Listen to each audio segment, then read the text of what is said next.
Hello friends, welcome to MCQ वाला। Friends, आज के सेशन में हम देखेंगे किरण पब्लिकेशन वॉल्यूम 2 में सेट नंबर 13 को। इससे पहले 12 प्रैक्टिस सेट कंप्लीट हो चुका है, साथ ही साथ प्लेटफॉर्म पब्लिकेशन का वॉल्यूम 1 पूरा कंप्लीट हो चुका है और वॉल्यूम 2 में भी 12 प्रैक्टिस सेट कंप्लीट हो चुका है। और इसके साथ ही साथ ज्ञान बिंदु जीएस एकेडमी का खान सर की पुस्तक से एडिटोरिया पब्लिकेशन का बहुत सारा प्रैक्टिस सेट अपलोड किया जा चुका है। तो आप लोग जाके प्लेलिस्ट में सारी वीडियोज़ को अच्छे से देख लीजिएगा। और अभी तक टेलीग्राम चैनल से नहीं जुड़े हैं तो जाके टेलीग्राम से भी जुड़ जाइएगा, क्योंकि सारा पीडीएफ आपको टेलीग्राम पे ही मिलता है। और चैनल को सब्सक्राइब नहीं किए हैं तो चैनल को सब्सक्राइब कर लीजिए, बेल आइकन को प्रेस कर लीजिए, ताकि कोई भी वीडियो अपलोड होगी तो उसकी नोटिफिकेशंस आपको मिल जाएगी। तो चलिए शुरू करते हैं आज की सेशन में सेट नंबर 13 को। और वीडियो पसंद आता है तो वीडियो को लाइक ज़रूर किया करिए और अपने दोस्तों में भी शेयर किया करिए। तो चलिए शुरू करते हैं आज की सेशन को। सेट नंबर 13 में क्वेश्चन नंबर 1 है, निम्नलिखित में कौन सा एक केंद्रीय स्तर का कर है जिसे वस्तु एवं सेवा कर यानी कि जीएसटी में शामिल कर दिया गया है। तो जीएसटी में किसको शामिल किया गया है? तो ये उत्पाद शुल्क को शामिल किया गया है। Option 1 is the right answer. आपको ये पता होना चाहिए कि जीएसटी को लागू करने वाला जो सर्वप्रथम देश था, यानी कि ये सबसे पहले कहाँ पे लागू किया गया था जीएसटी? तो ये लागू किया गया था सबसे पहले फ्रांस के अंदर। और हमारे भारत में जो जीएसटी प्रणाली है ये किस देश से लिया गया है? तो ये लिया गया है कनाडा से। इसको भी ध्यान में रखेंगे। और 101वां संविधान संशोधन जो है ये जीएसटी से संबंधित है, इसको भी आप ध्यान में रखेंगे। तो हमारा राइट आंसर यहाँ पे हो जाएगा ऑप्शन नंबर 1 कि जीएसटी का संबंध जो है ये उत्पादक शुल्क से है। क्वेश्चन नंबर 2, विश्व का सबसे बड़ा जल निकासी बेसिन है। तो विश्व का सबसे बड़ा जल निकासी बेसिन जो है ये कौन सा है? तो ये है Amazon basin. Option number 1 is the right answer. और ये किस महाद्वीप में स्थित है? तो ये दक्षिणी अमेरिका महाद्वीप में स्थित है, इसको भी आप ध्यान में रखेंगे। और अमेजन नदी और उसकी सभी सहायक नदी जो है ये 7 मिलियन वर्ग किलोमीटर से अधिक क्षेत्र में जल निकासी करती है, इसीलिए इसको विश्व का सबसे बड़ा जल निकासी बेसिन कहा जाता है। तो राइट आंसर ऑप्शन नंबर 1 जो है ये सही है। गंगा बेसिन कहाँ है? तो ये गंगा बेसिन जो है ये सुंदरवन का जो डेल्टा है ये गंगा और ब्रह्मपुत्रा के द्वारा ये बनाया जाता है, तो इसको भी आप ध्यान में रखेंगे। नील नदी का वरदान किसको कहते हैं? तो आप लोग कमेंट बॉक्स में बताएंगे हमें। 3, पोस्टल इंडेक्स नंबर यानी कि पिन भारतीय डाक विभाग द्वारा इस्तेमाल किया जाने वाला 6 अंकों का कोड है। कोड के पहले 2 अंक का क्या मतलब है? तो कोड के पहले 2 अंक का जो मतलब होता है वो क्या होता है कि उप क्षेत्र या डाक मंडलों में से एक होता है। कोड का पहले 2 अंक का ये टोटल 6 डिजिट का कोड होता है, जिसमें पहला 2 डिजिट उप क्षेत्र या डाक मंडलों में से एक होता है। तो option number 4 is the right answer. अंतिम 3 अंक छटाई जिले के भीतर अलग अलग डाकघरों को सौंप दिए जाते हैं। अंतिम का जो 3 डिजिट होता है ये क्या होता है? तो ये छटाई जिले यानी कि जिस जिले का वो डाक होता है उस डाकघर को ये सौंप दिया जाता है, अपने अनुसार वो कोड को सेट कर लेते हैं। 4, बारालाचा दर्रे के दोनों किनारों पर से निकलने वाली 2 जलधाराएं चंद्र और भागा निम्न में से कौन सी नदी बनाती है? तो चंद्र और भागा जो है ये कहाँ से निकलती है? तो ये बारालाचा दर्रे के 2 किनारों से निकलने वाली 2 जलधाराएं हैं, चंद्र और भागा। और ये किस नदी का निर्माण करती है? तो ये चेनाब नदी का निर्माण करती है, चंद्र और भागा। तो option number 2 is the right answer, तो इसको आप ध्यान में रखेंगे। 5, श्री गुरु गोविंद सिंह जी ने डैश में खालसा पंथ की स्थापना की थी। तो गुरु गोविंद सिंह जो थे ये टोटल सिख धर्म में 10 गुरु हुए थे, जिसमें पहले थे गुरु नानक और लास्ट थे यानी कि 10वें नंबर के सिख गुरु कौन थे? तो गुरु गोविंद सिंह थे। और इनके द्वारा किसकी स्थापना की गई थी? खालसा पंथ की स्थापना की गई थी। किस वर्ष में की गई थी? तो 1699 में की गई थी, 13 अप्रैल 1699 को। तो ऑप्शन नंबर 4 जो है हमारा राइट आंसर है। 6, भारतीय संविधान के किस संशोधन अधिनियम में राज्य के नीति निर्देशक तत्व के रूप में राज्य से आय, स्थिति, सुविधाओं और अवसरों में असमानता को कम करने की अपेक्षा की गई है? तो किस संविधान संशोधन में राज्यों को आय में असमानता को कम करने का निर्देश दिया गया है? तो ये 44वें संविधान संशोधन का संबंध है इसमें। और आय में असमानता जो है ये किस में है? तो ये हमारे डीपीएसपी में मेंशन है। डीपीएसपी जो है ये हमने कहाँ से लिया है? आयरलैंड के संविधान से लिया है। और हमारे संविधान में भाग 4 में आर्टिकल 36 से क्या बन तक जो है ये राज्य नीति निर्देशक की चर्चा की गई है। तो इसको ध्यान में रखेंगे। आर्टिकल 38 का खंड 2 जो है उसका संबंध है आय में असमानता को कम करने के लिए निर्देश दिया जाता है। 7 digital quality of life index सर्वेक्षण में भारत का स्थान क्या है? तो digital quality of life index सर्वेक्षण में भारत का स्थान जो है यह है 52वां यानी कि 52। Option number 2 is the right answer. तो इसको ध्यान में रखेंगे। कुल 121 देश में भारत का जो रैंक है वो 52 नंबर का है digital quality of life index सर्वेक्षण के अंदर। 8 निम्नलिखित में कौन सा संग्रहालय कटक में स्थित है? तो दिए गए ऑप्शंस में कौन सा संग्रहालय है जो कि कटक में स्थित है? तो ये हो जाएगा आपका नेताजी जन्म स्थान संग्रहालय। Option number 3 is the right answer. Netaji के नाम से किनको जाना जाता है? तो सुभाष चंद्र बोस को जाना जाता है। सुभाष चंद्र बोस को नेताजी के नाम से जाना जाता है और इनका जन्म स्थान जो है वो कहाँ पे है? तो उड़ीसा के कटक में है और वहीं पे एक म्यूजियम है नेताजी जन्म स्थान संग्रहालय, वो कहाँ पे स्थित है? तो वो कटक में स्थित है। तो option number 3 is the right answer. आपसे अगर ये पूछ ले कि नेताजी ने किस चीज़ की स्थापना, किस संगठन की स्थापना की थी? तो नेताजी ने फॉरवर्ड ब्लॉक की स्थापना की थी। इसको भी ये ध्यान में रखेंगे। और तुम मुझे खून दो मैं तुम्हें आज़ादी दूंगा, ये नारा भी किसका था? तो नेताजी का ही नारा था। 9 राष्ट्रीय जूट नीति डैश में तैयार की गई थी जिसका उद्देश्य उत्पादकता में वृद्धि, गुणवत्ता में सुधार, किसानों के लिए जूट की अच्छी कीमत सुनिश्चित करना और प्रति हेक्टेयर उपज में वृद्धि करना था। तो राष्ट्रीय जूट नीति को कब लागू किया गया था? तो इसको लागू किया गया था वर्ष 2005 में। Option number 1 is the right answer. और इसका मुख्य उद्देश्य क्या था? कि जूट की उत्पादकता बढ़ाने के लिए, उसकी गुणवत्ता में सुधार लाने के लिए और किसानों को उनके द्वारा उत्पादित जूट का अच्छा मूल्य मिले। ये सब जो है ये राष्ट्रीय जूट नीति में स्थापित किया गया था। 10 शिरोमणि गुरुद्वारा प्रबंधन समिति SGPC को मुख्य निकाय के रूप में नियंत्रण प्रदान करने के लिए डैश में सिख गुरुद्वारा अधिनियम पारित किया गया था। तो शिरोमणि गुरुद्वारा प्रबंधन समिति SGPC को कब पारित किया गया था ये अधिनियम? तो इस अधिनियम को पारित किया गया था 1925 में। Option number 4 is the right answer. तो इसको आप ध्यान में रखेंगे। 11 1919 में जालियांवाला बाग हत्याकांड कहाँ हुआ था? तो 13 अप्रैल 1919 का ये एक प्रमुख हत्याकांड है जालियांवाला बाग हत्याकांड, जो कि कहाँ पे हुआ था? तो पंजाब के अमृतसर में हुआ था। Option number 3 is the right answer. Satyapal Kitchlew और सैफुद्दीन के क्या किया गया था? इन दोनों को गिरफ्तार कर लिया गया था। उसी के विरोध में एक आंदोलन का प्रदर्शन किया जा रहा था जालियांवाला बाग में। तो वहीं पर क्या किया गया था? तो जनरल ओ डायर के द्वारा जो है गोली चलवा दिया गया था निहत्थे लोगों पर, तो जिसमें बहुत सारे हजारों लोगों की मृत्यु हो गई थी। उसी को जालियांवाला बाग हत्याकांड कहा जाता है।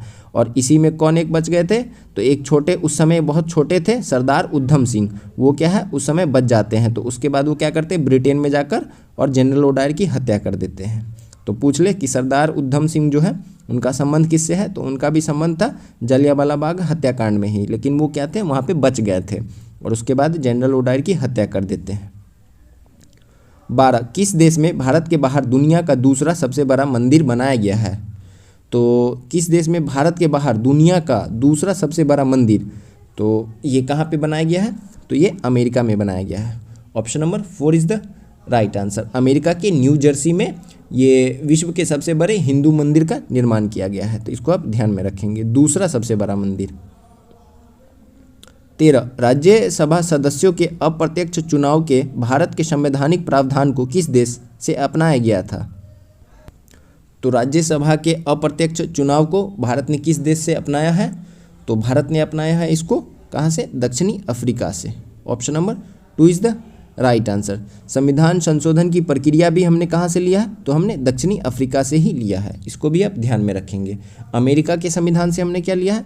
तो अमेरिका के संविधान से हमने क्या लिया है? फंडामेंटल राइट्स लिया है, उसके बाद प्रस्तावना लिया है, सरकार की संघीय संरचना लिया है, न्यायिक समीक्षा लिया है। ये सब हमने कहाँ से लिया?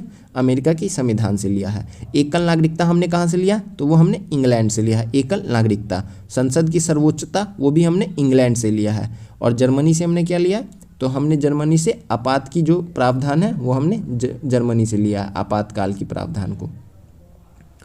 14 भारत में बच्चों का मुफ्त और अनिवार्य शिक्षा का अधिकार अधिनियम किस वर्ष पेश किया गया था? तो भारत में क्या है कि बच्चों के लिए मुफ्त और अनिवार्य शिक्षा का अधिकार है, और ये अधिनियम जो है ये किस वर्ष पेश किया गया था? तो ये पेश किया गया था वर्ष 2009 में। Option number 1 is the right answer. और इसको लागू कब किया गया? वर्ष 2010 में, जिसमें आर्टिकल 21 के ए में इसकी चर्चा की गई है। और यह क्या है? एक है हमारा फंडामेंटल राइट है। शिक्षा का अधिकार हमारा फंडामेंटल राइट भी है और हमारा ये मूल कर्तव्य भी है कि माता पिता जो है अपने बच्चों को शिक्षा के लिए प्रोत्साहित करेंगे। इसकी भी चर्चा कहाँ पे है? मूल कर्तव्य में है, जो कि 51 के क में है। तो ध्यान में रखेंगे, 2 जगह शिक्षा से संबंधित प्रावधान किए गए हैं। 15 अल्बाट्रॉस शब्द का प्रयोग निम्न में से किस खेल में किया जाता है?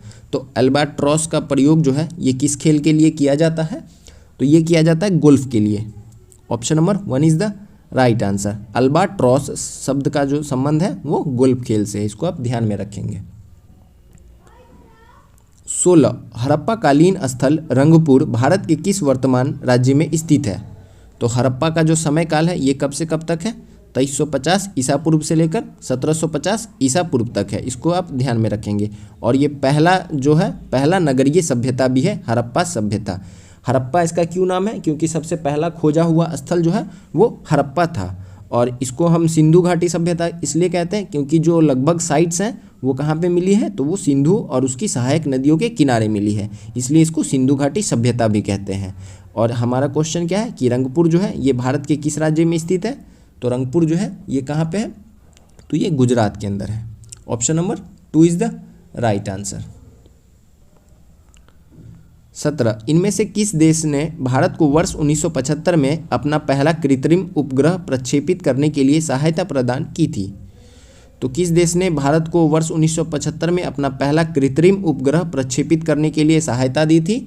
तो ये था सोवियत संघ, यानी कि यूएसएसआर, जिसे अभी हम क्या कहते हैं? तो ये टूट गया लगभग 15 देशों में, और रूस जो है इसका सबसे बड़ा देश है अभी। तो लगभग जो हमारा काम होता था वो रूस की सहायता से ही होता था। तो हमारा जो पहला कृत्रिम उपग्रह था वो क्या नाम था उसका? तो उसका नाम था आर्यभट्ट। तो इसको आप ध्यान में रखेंगे। Option number 1 is the right answer. 18 चौथी से 9वीं शताब्दी के बीच कांचीपुर किस साम्राज्य की राजधानी थी? तो कांचीपुर जो है ये किस साम्राज्य की राजधानी थी? तो ये पल्लवों की राजधानी थी Kanchipur. Option number 2 is the right answer. 6वीं से लेकर 9वीं शताब्दी ईस्वी तक ये कहाँ पे? वर्तमान तमिलनाडु के अधिकांश हिस्सों पर शासन किए थे पल्लव वंश। तो इसको आप ध्यान में रखेंगे। इनकी राजधानी कांचीपुरम थी, और इनके द्वारा जो है वो द्रविड़ मंदिर वास्तुकला का जो केंद्र है वो पल्लव राजवंशों के समय में ही सर्वाधिक था। 19 इनमें से किसने 1982 में भारत के प्रथम अंटार्कटिक अभियान का नेतृत्व किया था? तो भारत का जो पहला अंटार्कटिक अभियान था वो कब था? 1982 में था। और इसका नेतृत्व किसने किया था?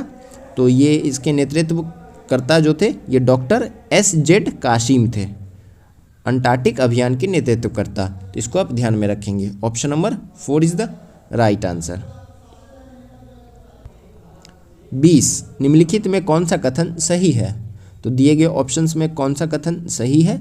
तो सर्वोच्च न्यायालय का न्यायाधीश उपराष्ट्रपति को अपना त्यागपत्र सौंपता है, तो ये गलत बात है। सर्वोच्च न्यायालय का जो न्यायाधीश होता है ये अपना त्यागपत्र किसको सौंपते हैं? तो ये भारत के राष्ट्रपति को सौंपते हैं। तो पहला तो हमारा गलत हो गया। दूसरा है कि सर्वोच्च न्यायालय का न्यायाधीश प्रधानमंत्री को, ये भी गलत हो गया, अभी हमने देखा कि राष्ट्रपति को सौंपता है। तीसरा जो है कि सर्वोच्च न्यायालय का न्यायाधीश अपना त्यागपत्र राष्ट्रपति को सौंपते हैं। तो ये हमारा जो स्टेटमेंट है 3rd नंबर ये हमारा राइट आंसर है। तो इसको आप ध्यान में रखेंगे। 21 निम्नलिखित में कौन सी पुस्तक सुधा मूर्ति द्वारा लिखित है? तो सुधा मूर्ति की कौन सी पुस्तक है? तो ये जो है महाश्वेता पुस्तक जो है ये सुधा मूर्ति की पुस्तक है। Option number 4 is the right answer. 22 निम्नलिखित में कौन सा युग्म सही सुमेलित नहीं है? तो इसमें दिए गए ऑप्शंस में कौन सा युग्म जो है ये सही सुमेलित नहीं है? तो यहाँ पे दिया हुआ है पखावज। पखावज के प्रसिद्ध कौन है? तो ये शिव कुमार शर्मा नहीं हो जाएंगे, क्योंकि शिव कुमार शर्मा का जो संबंध है पंडित शिव कुमार शर्मा का वो है संतूर से। तो ये जो शिव कुमार शर्मा है इनका संबंध है संतूर से। तो इसको ध्यान में रखेंगे। तो तो हमारा ऑप्शन 1 जो है ये सही सुमेलित नहीं था। बाकी सितार के प्रख्यात हैं पंडित रविशंकर, सरोद के लिए अमजद अली खान और तबला के लिए किशन महाराज। तो ये तीनों तो सही मिलान था, पहला सही मिलान नहीं था, इसलिए हमारा पहला राइट आंसर है। 23 राष्ट्रीय युद्ध स्मारक नेशनल वॉर मेमोरियल कहाँ स्थित है, जिसका उद्घाटन प्रधानमंत्री श्री नरेंद्र मोदी द्वारा किया गया था। तो नेशनल वॉर मेमोरियल जो है ये कहाँ पे स्थित है, तो ये है नई दिल्ली में। Option number 2 is the right answer. ये कहाँ पे है, तो ये इंडिया गेट परिसर में लगभग 40 एकड़ जमीन में फैला हुआ है नेशनल वॉर मेमोरियल, तो इसको आप ध्यान में रखेंगे। 24 शून्य बजट प्राकृतिक खेती में कौन सा राज्य अग्रिम है। तो शून्य बजट प्राकृतिक खेती में जो अग्रिम राज्य है वो है Karnataka. Option number 3 is the right answer. 25 निम्नलिखित में कौन सी पुस्तक आर के नारायण द्वारा लिखित है। तो आर के नारायण के द्वारा कौन सी पुस्तक लिखी है, तो ये है स्वामी एंड फ्रेंड्स। ऑप्शन नंबर 2 जो है ये सही है। स्वामी एंड फ्रेंड्स पुस्तक जो है ये आर के नारायण की पुस्तक है, इसको आप ध्यान में रखेंगे। 26 आय या उपभोग के स्तरों के आधार पर निर्धनता मापन के लिए इनमें से किस सामान्य शब्द का प्रयोग किया जाता है। तो आय या उपयोग के आधार पर जो निर्धनता का मापन है उसके लिए किसका उपयोग किया जाता है, तो ये निर्धनता रेखा यानी कि पॉवर्टी लाइन का उपयोग किया जाता है। जैसे एक होता है BPL बिलो पॉवर्टी लाइन, तो इस तरह का जो निर्धनता रेखा है इसी को हम कहते हैं आय और निर्धनता के मापन के लिए उपयोग किया जाता है। 27 पन्ना राष्ट्रीय उद्यान निम्नलिखित में से किस राज्य में स्थित है। तो पन्ना राष्ट्रीय उद्यान जो है ये किस राज्य में स्थित है, तो ये मध्य प्रदेश में स्थित है। Option number 2 is the right answer. अभी जो नामीबिया से चीता लाया गया था वो किस राष्ट्रीय उद्यान में छोड़ा गया था, तो वो कूनो नेशनल पार्क में छोड़ा गया था। वो भी कहाँ पे है, तो वो भी मध्य प्रदेश में स्थित है, इसको भी आप ध्यान में रखेंगे। और उड़ीसा में कौन सा है, तो भीतरकनिका, शिमलीपाल, ये सब जो है ये कहाँ पे है, ये उड़ीसा में स्थित है।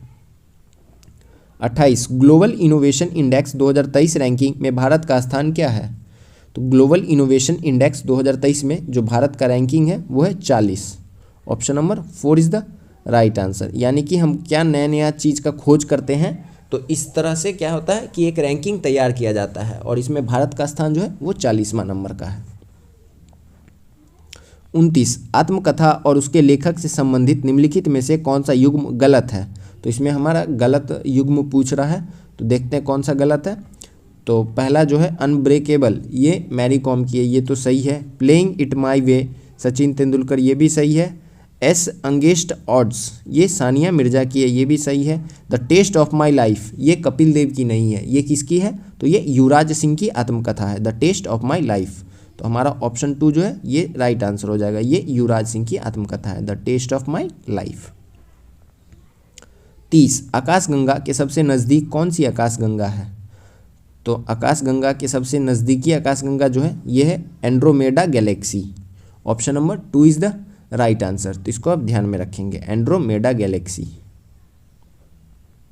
31 भारतीय संविधान में लोकायुक्त का क्या अर्थ है। तो भारतीय संविधान में लोकायुक्त का जो अर्थ है वो क्या है, तो राइट आंसर हो जाएगा हमारा ऑप्शन नंबर सी, लोक सेवकों या किसी भी राजनेता के खिलाफ किसी व्यक्ति की भ्रष्टाचार संबंधी शिकायत की जांच करने के लिए राज्य स्तर पर संचालित एक निकाय है लोका आयुक्त। तो ऑप्शन नंबर 3 जो है ये हमारा राइट आंसर है।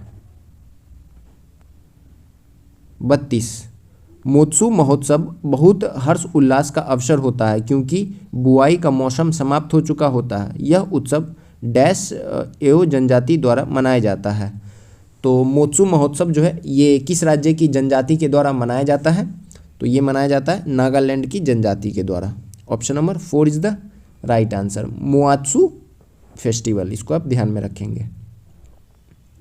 38 किस देश ने दुनिया के पहले तैरते परमाणु ऊर्जा स्टेशन का अनावरण किया है। तो दुनिया का पहला तैरता परमाणु ऊर्जा स्टेशन का अनावरण जो है ये किया गया है रूस के द्वारा। Option number 1 is the right answer, तो इसको आप ध्यान में रखेंगे। 34 कोई भी व्यक्ति डैश अधिनियम के तहत राष्ट्रीय ध्वज, भारतीय संविधान और राष्ट्रगान का अनादर नहीं कर सकता है। तो राष्ट्रीय ध्वज, राष्ट्रगान और संविधान का अनादर जो है ये कोई भी व्यक्ति क्यों नहीं करेगा, क्योंकि ये राष्ट्रीय गौरव अपमान निवारण का विरोध होता है। तो option number 3 is the right answer. तो भारत के हर एक व्यक्ति का ये कर्तव्य होता है कि वो राष्ट्रीय ध्वज, भारतीय संविधान और राष्ट्रगान का अनादर नहीं करे। तो इसको आप ध्यान में रखिएगा। और ये जो रोकथाम अधिनियम था, राष्ट्रीय प्रतीक के अपमान की रोकथाम अधिनियम, ये 1971 में पारित किया गया था। 35 महात्मा गांधी ने किस वर्ष नील की खेती करने वालों के खिलाफ चंपारण आंदोलन का नेतृत्व किया था? तो चंपारण आंदोलन जो है ये किस वर्ष का है? 1917 का है। Option number 3 is the right answer. तो इसको आप ध्यान में रखेंगे। चंपारण आंदोलन के सफल होने के पे ही क्या कहा गया था गांधी जी को? तो इनको रविन्द्रनाथ टैगोर के द्वारा बापू से संबोधित किया गया था। इसको भी आप ध्यान में रखेंगे। बापू से संबोधित कौन किया था? रविन्द्रनाथ टैगोर ने किया था चंपारण आंदोलन के सफल होने के बाद। 36 किसे Dada Saheb Phalke life time achievement award 2023 से सम्मानित किया गया है? तो Dada Saheb Phalke life time achievement award 2023 से सम्मानित किसको किया गया है? तो ये मिला है वहीदा रहमान को। Option number 3 is the right answer. 37 एक वर्ष में प्रति 1000 व्यक्तियों पर होने वाली मौतों की संख्या को डैश के रूप में जाना जाता है। तो एक वर्ष में अगर 1000 व्यक्तियों पर जो मौतें होती है, यानी कि 100 अपॉन कितने लोगों की मौत हुई है, तो उसको हम क्या कहते हैं? तो उसे क्या कहा जाता है? तो मृत्यु दर कहा जाता है। यानी कि जैसे कि अगर 500 लोगों की मृत्यु हुई है तो इसको हम कैसे लिखेंगे? 500 अपॉन 1000। इसी को मृत्यु रेट कहा जाता है। और अगर ऐसे ही कि पूछा जाए कि 1000 लोगों पर एक वर्ष के अंदर कितने लोगों का जन्म हुआ है, तो उसको क्या कहेंगे? जन्म दर कहेंगे। 38 एक पारंपरिक बास्केटबॉल टीम में 12 खिलाड़ी होते हैं, जिसमें से किसी भी समय कोर्ट पर डैश बास्केटबॉल खिलाड़ी होते हैं। तो कितने प्लेयर होते हैं? तो 5 प्लेयर होते हैं। एक टीम में मैक्सिमम 5 प्लेयर होते हैं ग्राउंड पे। तो option number 4 is the right answer. इसको आप ध्यान में रखेंगे। 39 इनमें से कौन से स्वतंत्रता सेनानी मोतीलाल नेहरू के साथ स्वराज पार्टी के सह संस्थापक थे? तो मोतीलाल नेहरू और किसने मिलकर स्वराज पार्टी की स्थापना की थी? तो मोतीलाल नेहरू और CR दास ने मिलकर स्वराज पार्टी की स्थापना 1923 में की थी। तो option number 3 is the right answer.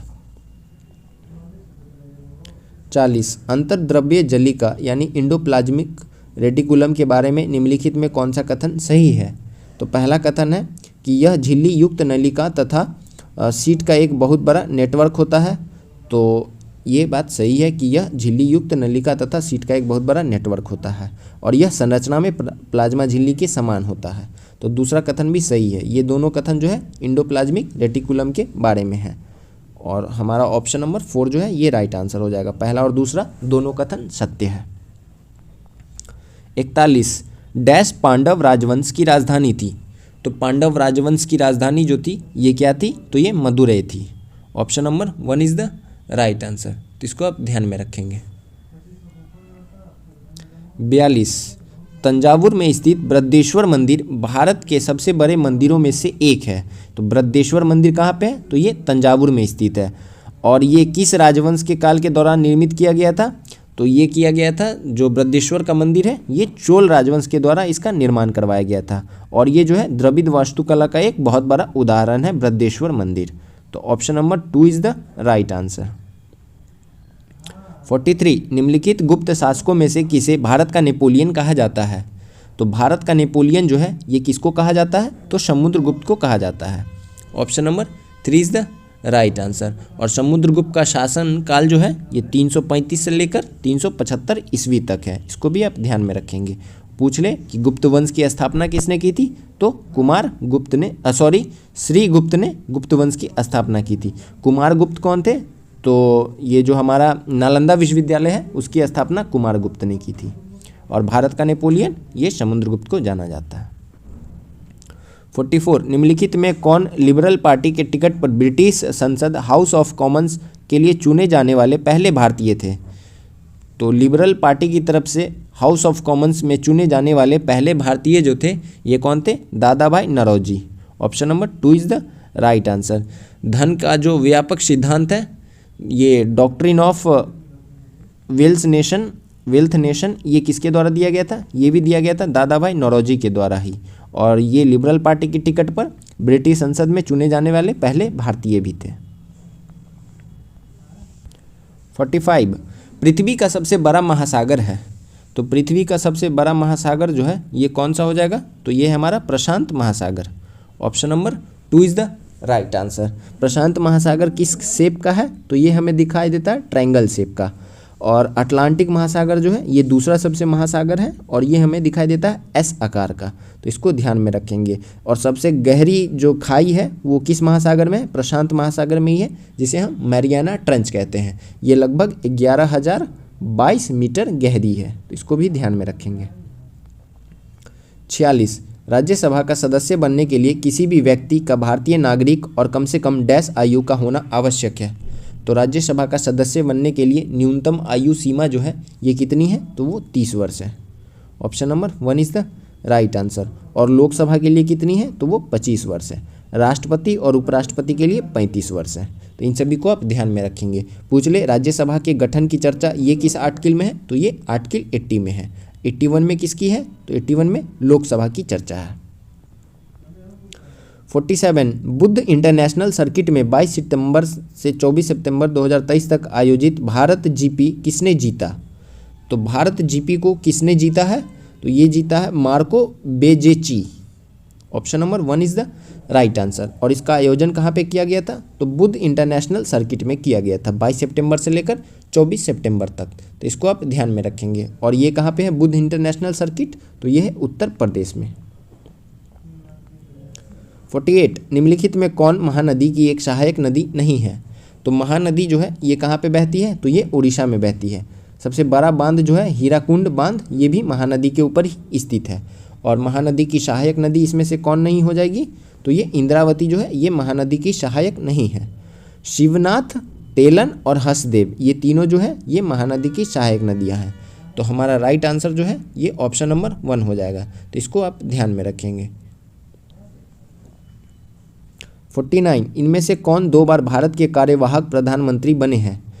तो भारत के 2 बार कार्यवाहक प्रधानमंत्री जो है ये कौन बने थे, तो ये Gulzari Lal Nanda. Option number 4 is the right answer. तो इसको आप ध्यान में रखेंगे। 1964 में जवाहरलाल नेहरू की मृत्यु के बाद और 1966 में लाल बहादुर शास्त्री के मृत्यु के बाद ये 2 बार हमारे कार्यवाहक प्रधानमंत्री रहे हैं गुलजारी लाल नंदा। 50 भारत के राष्ट्रीय गीत की रचना इनमें से किसने की थी। तो हमारा राष्ट्रीय गीत जो है वो है वंदे मातरम। और इसके रचनाकार जो है वो कौन है, तो ये है Bankim Chandra Chatterjee.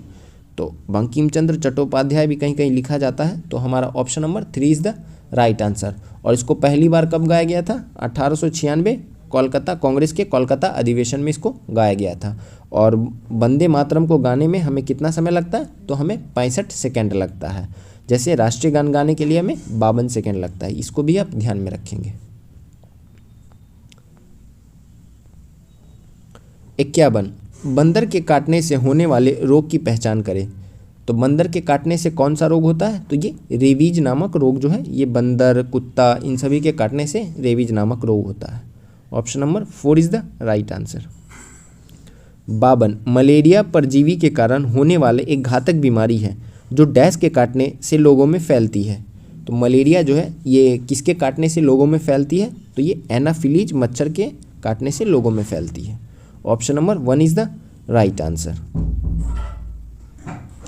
53 gravy, marinade, sauce, soup और कैसरोल के लिए गाढ़ा करने वाले कारक के रूप में इस्तेमाल किए जाने वाले मकई के दानों के स्टार्च वाले हिस्से से बने एक सामान्य घटक का नाम बताएं। तो इसको हम क्या कहते हैं, इसे हम कहते हैं corn starch. Corn starch option number 1 is the right answer. आप जैसे कि मकई को ही क्या कहा जाता है, कॉर्न कहा जाता है। तो आप यहाँ ऑप्शन से भी इसको बना सकते थे। तो हमारा ऑप्शन नंबर 1 जो है ये राइट आंसर है। 54 वयस्कों में होने वाली किस बीमारी का अर्थ नरम हड्डियाँ यानी सॉफ्ट बोन है, जो आमतौर पर विटामिन डी की कमी के कारण होती है या कभी कभार पाचन या वृक्क की बीमारी के कारण पैदा होती है। तो विटामिन डी की कमी से जो हड्डियों की बीमारी है उसे हम क्या कहते हैं, तो उसे हम कहते हैं osteomalacia. Option number 3 is the right answer. 55 निम्नलिखित में कौन सा पौधे के तने के माध्यम से प्रजनन करता है।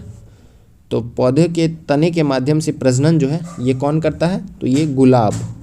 Option number 4 is the right answer. जैसे कि गुलाब का जो हम कोई भी डांट यानी कि तना काट के जमीन में लगा देते हैं तो उससे क्या होता है, एक नया पौधा बन जाता है।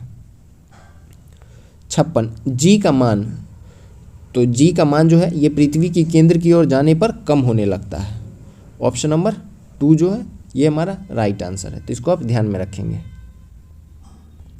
57 CaO का सूत्र इकाई द्रव्यमान है, तो CaO का जो द्रव्यमान है वो कितना हो जाएगा, तो इसका द्रव्यमान जो होता है वो 56 होता है। Option number 2 is the right answer.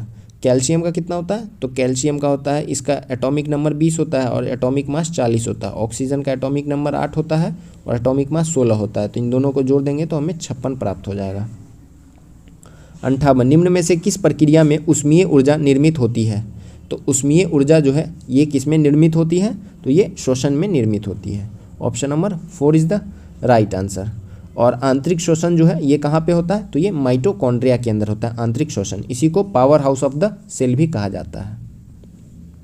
59 निम्नलिखित में कौन सी धातु जल के साथ आसानी से अभिक्रिया कर लेती है, तो जल के साथ कौन सी धातु आसानी से अभिक्रिया कर लेती है, तो ये है हमारा potassium. Option number 4 is the right answer. 60 निम्नलिखित रोगों में कौन सा एक आनुवांशिक विकार है, तो आनुवांशिक विकार जो है ये थैलेसीमिया है। Option number 3 is the right answer. 61 तत्व X चतुसंयोजक और तत्व Y द्विसंयोजक है, इन दो तत्वों द्वारा बनाया गया यौगिक डैश होगा, तो इन दोनों के द्वारा जो बनाया गया यौगिक है वो क्या हो जाएगा, तो ये क्या है, चतुर्संयोजक है यानी कि X4 है, और Y क्या है, द्विसंयोजक यानी Y2। इसको हम कैसे लिखेंगे, तो इसको हम लिखेंगे XY2 इसका होल 2। तो हमारा राइट आंसर क्या हो जाएगा यहाँ पे, तो ऑप्शन नंबर 1 जो है ये हमारा राइट आंसर हो जाएगा। 62 धावन सोडा का रासायनिक सूत्र है यानी कि वॉशिंग सोडा, तो वॉशिंग सोडा का रासायनिक सूत्र जो है ये Na2CO3.10H2O। Option number 1 is the right answer. और बेकिंग सोडा का क्या होता है, NaHCO3, ये है बेकिंग सोडा का और ये वॉशिंग सोडा का। 63 सौर ऊर्जा संग्राहकों में डैश में अधिकतम दक्षता प्राप्त होती है, तो सौर ऊर्जा संग्राहकों में किसमें अधिकतम दक्षता प्राप्त होती है, तो ये हमें प्राप्त होता है पैराबोलिक डिश कलेक्टर में। Option number 2 is the right answer. 64 नीचे दिए गए IUPC नामों में से जो एक अलग है उसका चयन करें, तो यहाँ पे क्या है कि इसका नाम दिया हुआ है और इसमें से एक ना इसमें भिन्न है। तो पहला है CH3OH, इसको मिथेनॉल कहते हैं या मिथाइल एल्कोहल, ये तो सही है। दूसरा है C2H5OH, इसी को इथेनॉल या इथाइल एल्कोहल कहते हैं, ये भी सही है। और तीसरा है C4H8OH, इसे ब्यूटेनॉल या ब्यूटाइल एल्कोहल, तो ये जो है ये गलत है, इसे हम ब्यूटेनाइल एल्कोहल कहते हैं। तो हमारा राइट ऑप्शन जो है ऑप्शन नंबर 3 हो जाएगा, क्योंकि एक अलग हमसे पूछा जा रहा था। और C3H7OH को प्रोपेनॉल या प्रोपाइल एल्कोहल कहा जाता है, तो हमारा राइट आंसर ऑप्शन नंबर 3 है, क्योंकि C4H8OH को क्या कहते हैं, तो इसे हम ब्यूटेनाइल एल्कोहल कहते हैं। 65 गति का प्रथम नियम डैश की परिभाषा देता है, तो गति का प्रथम नियम जो है ये जड़त्व की परिभाषा देता है। जड़त्व की परिभाषा क्या कहता है कि कोई भी बॉडी अगर रेस्ट में है तो वो रेस्ट में रहना चाहती है, और कोई अगर मोशन में है तो वो मोशन में रहना चाहती है जब तक कि उस पर कोई बल ना स्थापित किया जाए। तो ये गति का पहला नियम है, तो ऑप्शन नंबर 4 जो है राइट आंसर। 66 आधुनिक आवर्त सारणी के किस समूह में पूर्ण संयोजी कोष और रासायनिक रूप से निष्क्रिय तत्व होते हैं, तो आधुनिक आवर्त सारणी के किस समूह में पूर्ण संयोजी कोष और रासायनिक रूप से निष्क्रिय तत्व जो है ये किस में होते हैं, तो ये पाया जाता है 18 ग्रुप में। Option number 2 is the right answer. इसी को नोबेल गैस ग्रुप भी कहा जाता है, जिसके अंदर helium, neon, argon, krypton, xenon और रेडॉन आते हैं। 67 पादप उत्तक मुख्यतः 2 प्रकार के होते हैं, तो पादप उत्तक जो है ये किस तरह के, कौन से 2 प्रकार के होते हैं, तो विभ्योजोत्तक उत्तक और अस्थायी उत्तक। Option number 2 is the right answer. उत्तक को ही क्या कहते हैं, इसी को टिश्यू कहा जाता है। 68 12 प्रतिरोध वाली तार को दोगुना कर दिया जाए तो तार के नए प्रतिरोध की गणना कीजिए।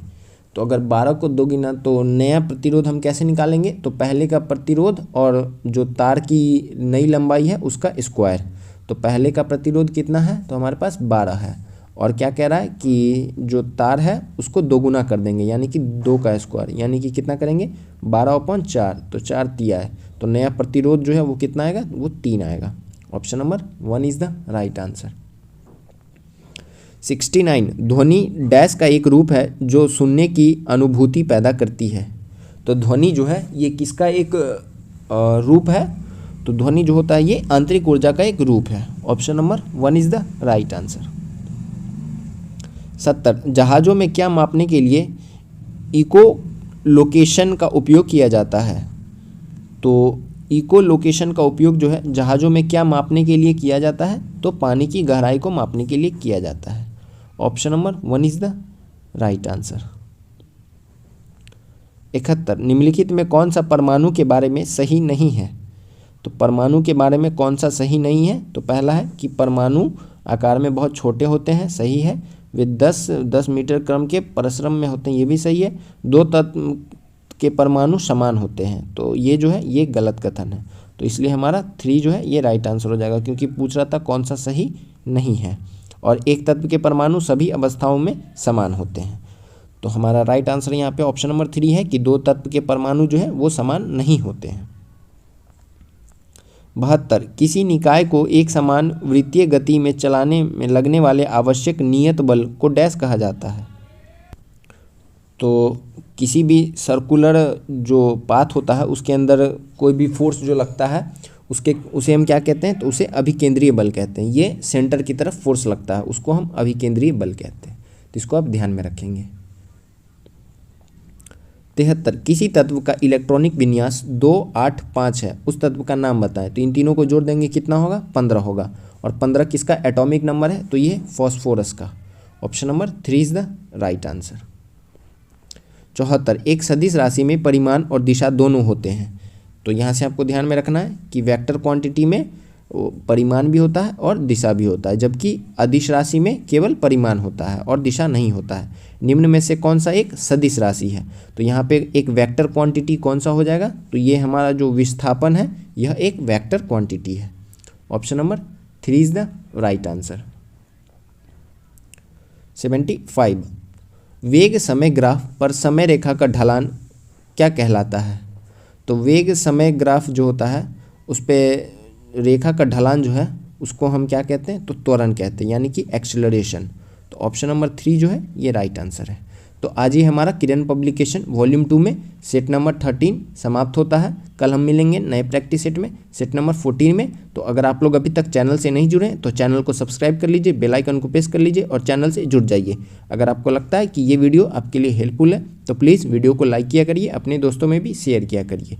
तो चलिए कल मिलेंगे नए प्रैक्टिस सेट में, सेट नंबर 14 में। तब तक के लिए थैंक यू, जय हिंद।